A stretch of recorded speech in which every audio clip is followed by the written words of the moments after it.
नमस्कार। आज की सच्ची घटना सुनकर आपको यही लगेगा कि दुनिया में चल क्या रहा है। तो सुनिएगा, कहानी में लास्ट तक जरूर बने रहिएगा। बिहार के रहने वाले अमरदीप की उम्र 24 साल थी। पढ़ने में होशियार बिल्कुल भी नहीं था और पढ़ाई में मन भी उसका नहीं लगता था।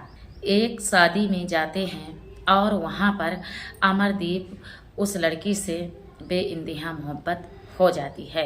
अमरदीप एक शादी में जाते हैं, वहाँ अमरदीप की एक लड़की से मुलाकात होती है, उससे बेइंतहा मोहब्बत हो जाती है अमरदीप की। दोनों में बातचीत शुरू होती है और कॉल करना, मिलना जुलना सभी कुछ शुरू होता है। प्यार में होता क्या है, कहानी तो आगे बढ़ना ही है।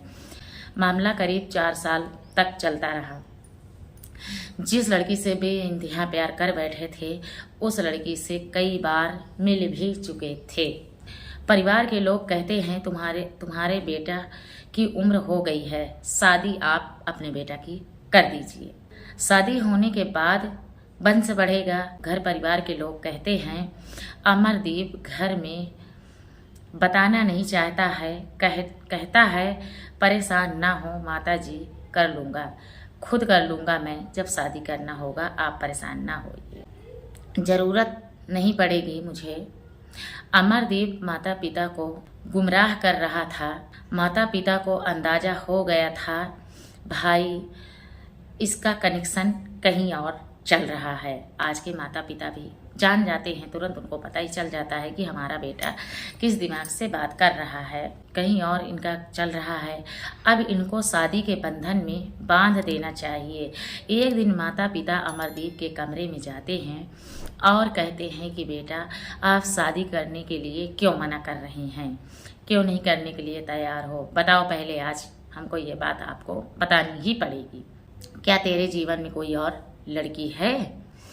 अमरदीप आंखों से आंसू देखकर पागल सा हो गया। उसने सच्चाई बता ही डाली अपनी। मैं एक लड़की के साथ शादी करना चाहता हूँ, वह हमारे कास्ट की नहीं है, इसलिए आपको मैं कुछ नहीं बता पा रहा हूँ। मैं डर रहा हूँ कि दूसरी कास्ट होने के वजह से शायद आप मेरी शादी उससे ना करें। हिम्मत मेरी नहीं बनती थी आपसे कहने के लिए, बिल्कुल भी। मुझे डर लग रहा था कि मम्मी पापा से कहूँगा, उसकी बिरादरी अलग है तो मम्मी पापा कहेंगे क्या। तो ऐसा नहीं है, नो डाउट आप मम्मी पापा से बिल्कुल बताएं इस चीज़ को कि हमारा किसी से प्यार है, ताकि हम लोग भी सोच सकें कि नहीं आपके लिए हमें क्या करना चाहिए। अब अमरदीप के माता पिता इतना गुस्सा होते हैं कि तो हमारे इकलौता बेटा है और कोई हमारे पास दूसरा बेटा नहीं है, और ये तो क्या कह रहा है, जिसमें तेरी खुशी उसी में हमारी खुशी, जिस बात में तू खुश रहेगा वही चीज़ हम करने के लिए तैयार हैं। तू जहाँ चाहेगा वहाँ शादी कर देंगे, भले ही लड़की वाले 1 रुपया हमें ना दें, मुझे कोई फर्क नहीं पड़ता कास्ट से, बस तू पूछ ले। अमरदीप कहता है लड़की के घर वाले मान गए हैं, बस आपका डर मुझे था। 2-4 दिन में डेट फिक्स करा के शादी की तैयारी शुरू कर दो। अमरदीप के माता पिता के पैर जमीन पर नहीं चल रहे थे। इतनी खुशी हो रही थी कि एक हमारा इकलौता लड़का है, इसकी हम शादी करने जा रहे हैं। फिर वह दिन आ गया अमरदीप का, जिस दिन अंतिम दिन था, शादी का दिन। अमरदीप के घर से बारात निकलती है, नाच गाना सब कुछ होता है। अमरदीप तैयार होकर 4 व्हीलर में बैठता है, घर से गाड़ी निकलती है, आधा घंटा बाद रुक जाती है। अमरदीप ड्राइवर से कहता है मुझे बड़ी उलझन हो रही है। जैसे ही गाड़ी से अमरदीप थोड़ी दूर जाता है, तेज रफ्तार में ट्रक आ रहा था। मौके पर ही अमरदीप की मौत हो जाती है।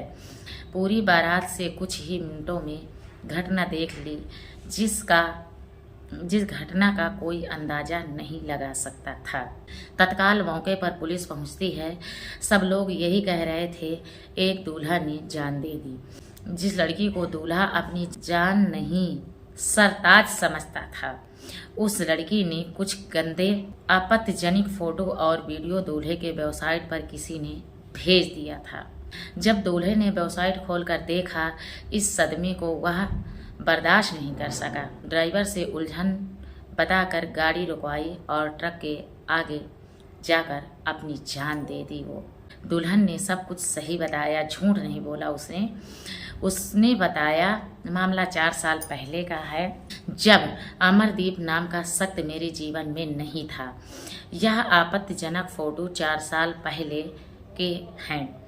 जब से अमरदीप मेरे जीवन में आया है, तब से किसी ने कोई बातचीत नहीं की और किसी से मेरा कोई रिश्ता नहीं था, ना ही मैं किसी से मिली जुली हूँ। मेरा सिर्फ अमरदीप से ही चक्कर चल रहा था। इसके 4 साल पहले किसी और लड़के से उनका कोई ताल्लुकात रहता था, लेकिन किसी ने ऐसा दिमाग लगाया, जिस दिन अमरदीप बारात लेके जा रहे थे उस लड़की के घर, उसी दिन अमरदीप के वेबसाइट पर कोई गंदी फोटो डालता है। क्योंकि जब से अमरदीप से जीवन में वह लड़की आई थी, तब से किसी की तरफ नज़र उठाकर नहीं मैं देखी हूँ। लड़की का कहना यही था। इस कहानी को सुनाने का मकसद किसी को परेशान करना नहीं था। तो सुनिएगा बच्चों, यही होता है। तो आप लोग सोच समझ के सब कुछ करें। बेटा बेटी हों तो मैं आप लोगों से हाथ जोड़ के यही रिक्वेस्ट करूंगी, आपका क्या कहना है कमेंट में जाकर ज़रूर बताएं और चैनल को ज़्यादा से ज़्यादा सब्सक्राइब कर लिया करें, ताकि हम हर दिन आपसे मिलते रहें। चलती हूँ, मिलूंगी अगली खबर के साथ। तब तक के लिए नमस्कार।